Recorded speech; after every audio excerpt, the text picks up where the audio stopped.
नमस्कार दोस्तों, क्या आपके बाल उम्र से पहले ही सफेद होने लगे हैं? क्या बालों में कंघी करते ही बहुत सारे बाल हाथ में टूट कर आ जाते हैं? क्या सिर में बार बार खुजली होती है? बालों में रूसी यानी डैंड्रफ जम जाता है? आपके बाल रूखे, बेजान और कमजोर होकर लगातार पतले होते जा रहे हैं? अगर इन सवालों में से एक भी सवाल आपकी परेशानी है तो आज की वीडियो आपके लिए बेहद ही खास है। दोस्तों, आज हम ऐसे आयुर्वेदिक पौधे की बात करने वाले हैं जो आपके आंगन में आसानी से मिलने वाले उस पौधे की है जिसे किसी संजीवनी बूटी से कम नहीं माना गया है, जिसके खूबसूरत लाल फूल को तो लगभग हर कोई पहचानता है। जी हाँ दोस्तों, हम बात कर रहे हैं गुड़हल की। गुड़हल के फूल और पत्तियों का इस्तेमाल हमारी पारंपरिक घरेलू बालों की देखभाल में किया जाता रहा है। क्या गुड़हल वास्तव में बालों की देखभाल में काम आ सकता है? इसे बालों के लिए पारंपरिक रूप से किस तरह इस्तेमाल किया जाता है? फूल ज्यादा उपयोगी है या इसकी पत्तियां? और क्या गुड़हल लगाने से बालों की हर समस्या दूर हो सकती है? इन सभी सवालों का जवाब एक एक करके बिल्कुल आसान भाषा में जानेंगे। लेकिन सबसे पहले जानना जरूरी है कि असली गुड़हल की पहचान कैसे करें, क्योंकि किसी भी पौधे का इस्तेमाल करने से पहले उसकी सही पहचान होना सबसे जरूरी होती है। इसके बाद हम बात करेंगे बाल झड़ने, रूसी, सिर की खुजली और रूखे बेजान बालों के संदर्भ में गुड़हल के पारंपरिक उपयोग की। और वीडियो के अंत में हम बताएंगे गुड़हल का इस्तेमाल करते समय कौन सी सावधानी रखनी चाहिए ताकि जानकारी आपके लिए सुरक्षित रहे। चलिए दोस्तों, सबसे पहले जानते हैं गुड़हल का पौधा आखिर दिखता कैसा है और इसकी सही पहचान। दोस्तों, क्या आपके घर के आंगन में गुड़हल का पौधा लगा है? अगर हाँ तो एक सवाल का जवाब दीजिए। जिस गुड़हल के लाल लाल फूल को देखकर हम उसकी खूबसूरती की तारीफ करते हैं, क्या आपको पता है कि हमारे घरों और गांवों की पारंपरिक देखभाल में किसी पौधे के फूल और पत्तियों का इस्तेमाल भी किया जाता रहा है? लेकिन सबसे बड़ी बात यह है कि क्या हर एक गुड़हल एक जैसा होता है? क्या इसके फूल और पत्तियों का इस्तेमाल हर व्यक्ति कर सकता है? और अगर इसे बालों या शरीर की देखभाल के लिए इस्तेमाल करना हो तो पारंपरिक तरीके से कैसे करें? दोस्तों, आज की इस वीडियो में हम गुड़हल को सिर्फ एक सुंदर फूल की तरह नहीं बल्कि एक ऐसे घरेलू पौधे के रूप में समझेंगे जिसके बारे में हमारे गांव घर में पीढ़ियों से अलग अलग उपयोग बताए जाते रहे हैं। दोस्तों,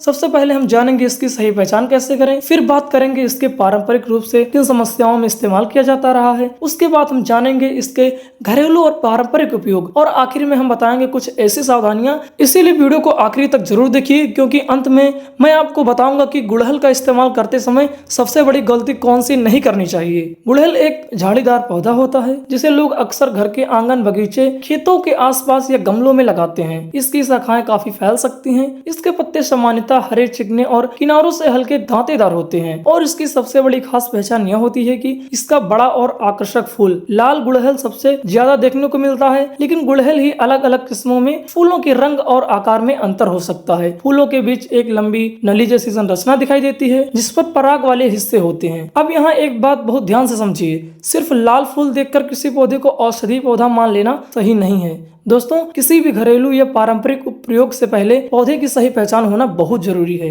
दोस्तों, अब आते हैं उस सवाल पर जो आपके मन में पहले से आया होगा, आखिर गुड़हल का इस्तेमाल किस काम के लिए किया जाता है? गुड़हल का प्रसिद्ध पारंपरिक घरेलू उपयोग बालों की देखभाल से जुड़ा हुआ है। गाँव में कई जगह गुड़हल के फूल और पत्तियों को पीसकर बालों में लगाने के लिए घरेलू लेप या तेल की तैयारी में इस्तेमाल किया जाता रहा है। पुराने समय में जब बाजार के इतने उत्पाद उपलब्ध नहीं थे, तब लोग अपने आसपास मिलने वाले पौधों और घरेलू से बालों की देखभाल किया करते थे। इसी परंपरा में गुड़हल का भी इस्तेमाल देखने को मिलता है। अब हम बात करते हैं इसके सबसे लोकप्रिय घरेलू उपयोग की। गांव में गुड़हल के फूल और कोमल पत्तियों को साफ करके पीसने की परंपरा रही है। इसे कई लोग बालों में लगाने वाले घरेलू लेप में शामिल करते हैं। कुछ लोग तो गुड़हल को तेल की घरेलू तैयारी में भी इस्तेमाल करते हैं। इसका उद्देश्य मुख्य रूप से बालों और सिर की त्वचा में पारंपरिक देखभाल के लिए किया जाता है। यहाँ मैं आपको एक बात जरूर कहूंगा, किसी भी घरेलू उपयोग में साफ सफाई बहुत जरूरी होती है। पौधे पर धूल, मिट्टी, कीटनाशक या कोई रासायनिक पदार्थ लगा हो सकता है, इसीलिए बिना साफ किए धोए पौधे को सीधे बालों या त्वचा पर लगाना सही नहीं है। दोस्तों, अब हम बात करते हैं गुड़हल का पारंपरिक घरेलू लेप। अगर आप पारंपरिक तरीके से बात करें तो गुड़हल के साफ फूल और पत्तियों को पीसकर पेस्ट जैसा बनाया जाता रहा है। इसे बालों की लंबाई और सिर की त्वचा पर लगाने की घरेलू परंपरा कुछ जगहों पर मिलती है, लेकिन हर व्यक्ति की त्वचा अलग होती है। किसी व्यक्ति को पौधे से एलर्जी या जलन हो सकती है, इसीलिए पहली बार इस्तेमाल करने वाले व्यक्ति को पहले थोड़ी मात्रा में त्वचा के छोटे हिस्से पर लगाकर प्रतिक्रिया देखनी चाहिए। दोस्तों, अगर जलन या खुजली या लालिमा या सूजन दिखाई दे तो इस्तेमाल करना बंद कर दें। अब एक ऐसी बात जो बहुत से लोग जानते हैं लेकिन इस पर ध्यान नहीं देते। गुड़हल सिर्फ पारंपरिक उपयोग के लिए नहीं लगाया जाता है, यह एक सुंदर सजावटी पौधा भी है। घर के आंगन, बगीचे या गमले में गुड़हल लगाने से आसपास हरियाली और सुंदरता बढ़ती है। इसे पूजा पाठ में भी कई जगहों पर इस्तेमाल किया जाता है। यानी एक ऐसा पौधा जो हर तरफ घर की सुंदरता बढ़ाता है और दूसरी तरफ हमारी घरेलू संस्कृति से भी जुड़ा हुआ है। दोस्तों, अब हम बात करते हैं क्या गुड़हल खाना चाहिए। एक महत्वपूर्ण सवाल यह भी है, क्या गुड़हल का फूल देखकर उसे सीधे खाना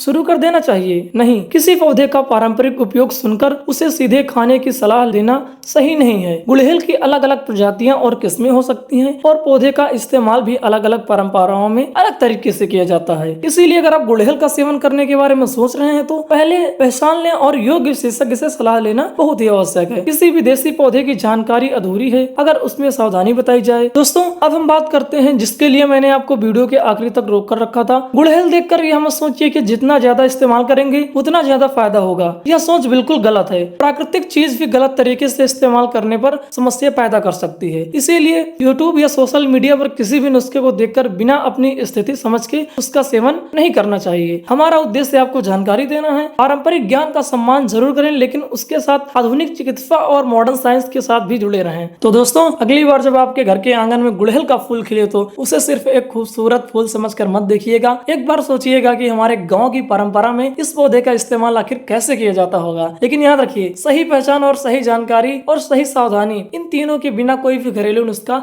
अधूरा होता है। अगर आपको ऐसी ही गांव, खेत और घर के आसपास से मिलने वाले देसी पौधों की पहचान और पारंपरिक उपयोग और जरूरी सावधानियां जानना पसंद है तो हमारे चैनल देसी हेल्थ टिप्स एंड केयर को जरूर सब्सक्राइब करें और साथ में कमेंट में बताइए कि आपके घर में गुड़हल का पौधा है या नहीं। तो दोस्तों, मिलते हैं किसी नई वीडियो में किसी नए टॉपिक के साथ। तब तक के लिए स्वस्थ रहिए, मस्त रहिए।